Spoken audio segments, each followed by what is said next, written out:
book.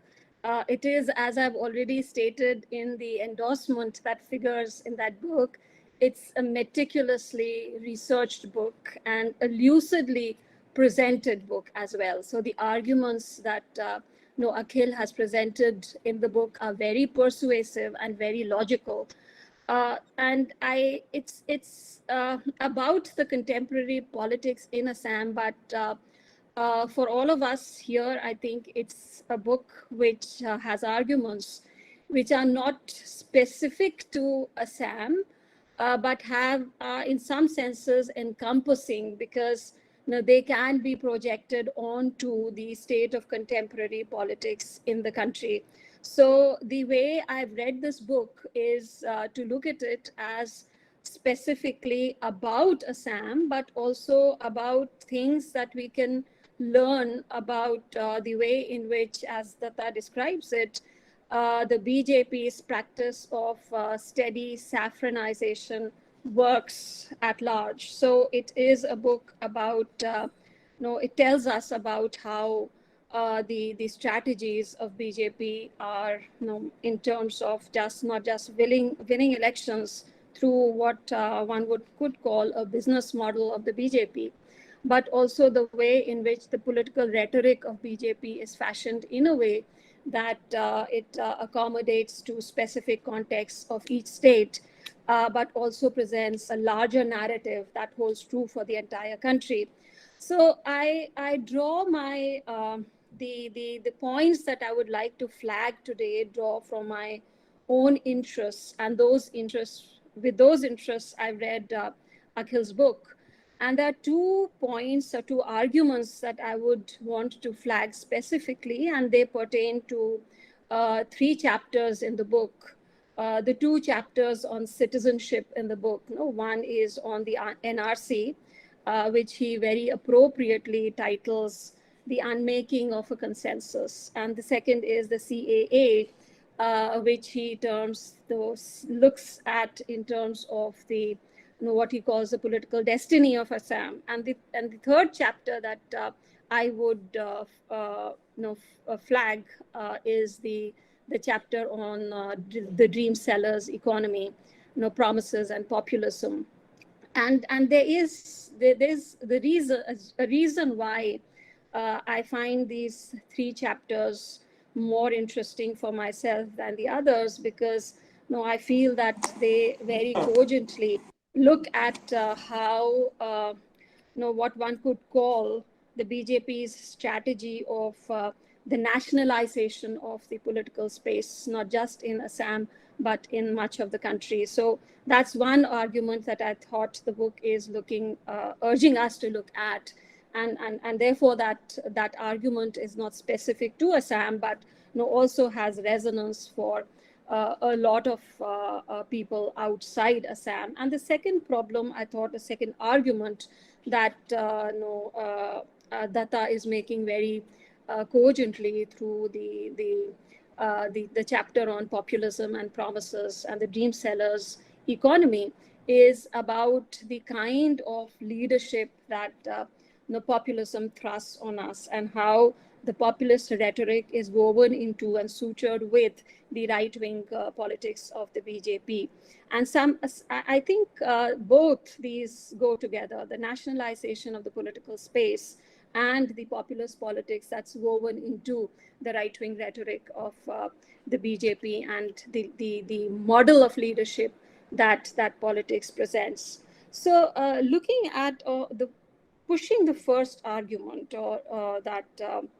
that discusses in his 2 chapters on citizenship, what strikes me, and I think Akhil is also pointing towards that, is how the NRC in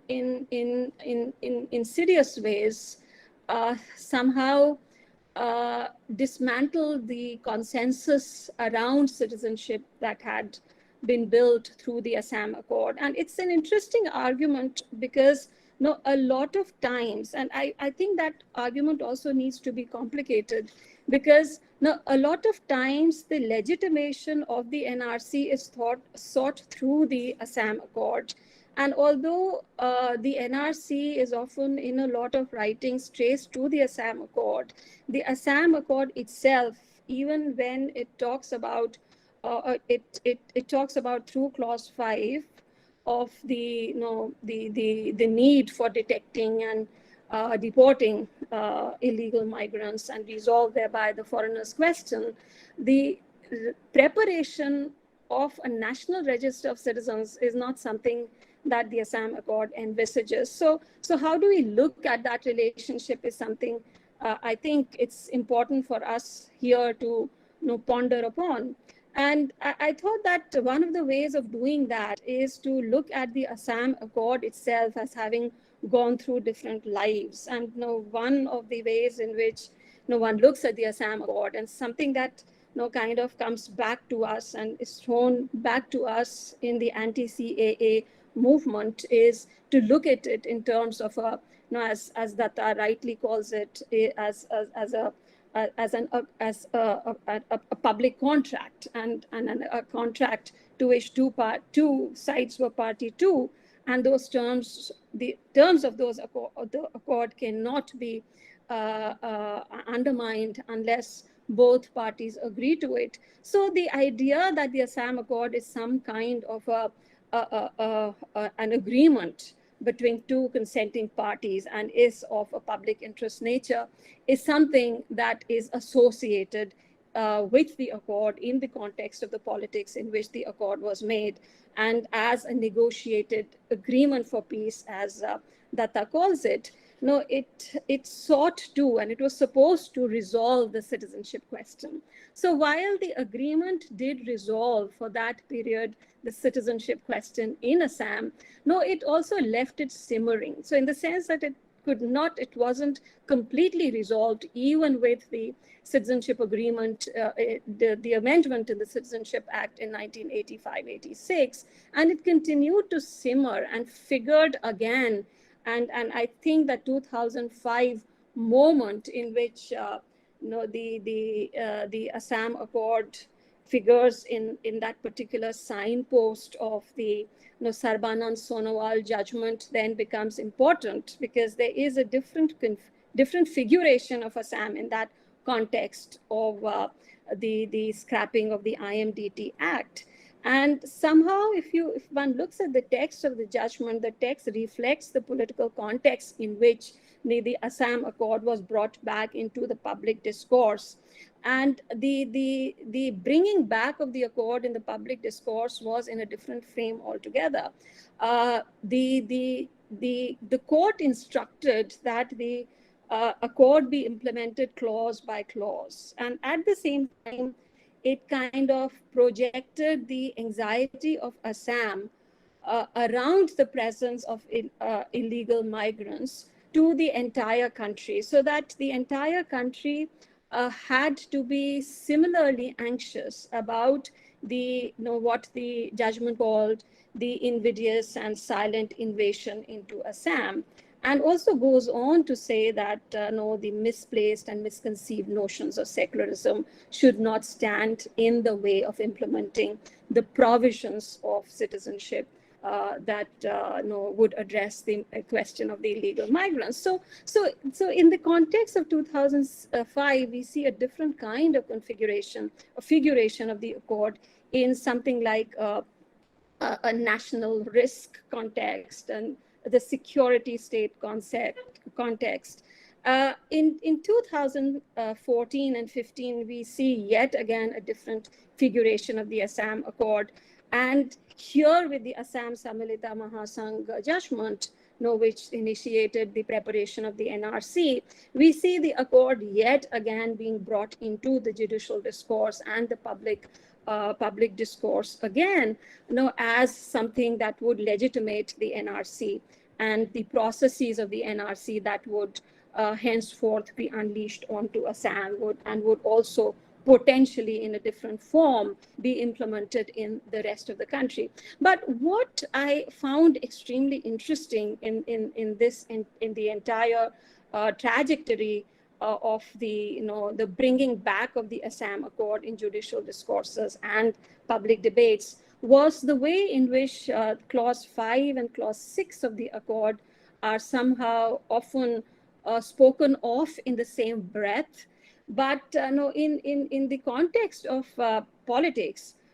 they are often set against each other, so that no, the contests that are unresolved in the political domain, which is represented by Clause 5, are sought to be resolved in the cultural domain of Clause 6. And I think this contestation is something that is no, that remains unresolved in the context of Assam. And somehow also I feel in the way in which one looks at citizenship itself, in is as something that presents a constitutive identity of belonging to the nation, is the resolution of the context in the political domain, or shifting of the context in the political domain to the cultural domain. So I think that's one issue which I found extremely interesting. And I thought, in some ways, the discussions around NRC and CAA are pushing us into the direction of thinking about, the idea of citizenship as something which is, not just in the context of Assam, but elsewhere as well, as a nationalizing politics, and nationalizing politics that is anchored into a communitarian majoritarianism represented by the BJP. Now, a second quick point that I would want to make, because I don't want to eat into the time that has been allocated to the others, is the leadership model that is that has been perfected by the BJP. And in some ways, I think that the idea of steady saffronization is pushed through also a strategy of a leadership where as the argument, particularly towards the last part of the chapter on dream sellers economy, Akhil is making, where he says that there is perhaps a substitution by making the BJP, or the governance patterns that the BJP puts in place, where a lot of us, like in the citizenship framework, where people presented themselves before the government for registration as applicants for citizenship, people would turn themselves into permanent beneficiaries of the doles that the BJP would offer, the BJP government would offer. And this transformation of citizens into dole receiving beneficiaries is extremely important to look at, because what it does is that it substitutes that domain of politics and public that we are used to think of in a Republican democratic context, where what is the common good is understood by us as a relational framework, where we share not just a public life, but we also share resources as a matter of right. But by turning citizens into beneficiaries, while at the same time bringing in policies which are detrimental to the common people, the farmers, the laborers, what it does is that it shifts out the public from the political, and makes us all in some senses supplicant citizens. So and this has both in the resolution, the contest in the political domain, shifting it to the cultural domain, and the other strategy where the leader turns people into supplicants and beneficiaries. The leader undermines the deliberative domain, and by what would be by constructing direct communion with the people. So the conduit of conversation is just the leader and the people, and the beneficiary, and that shared space of politics is somehow edged out, becomes the other mode through which the BJP works, the politics of the BJP works. And these two strategies in some ways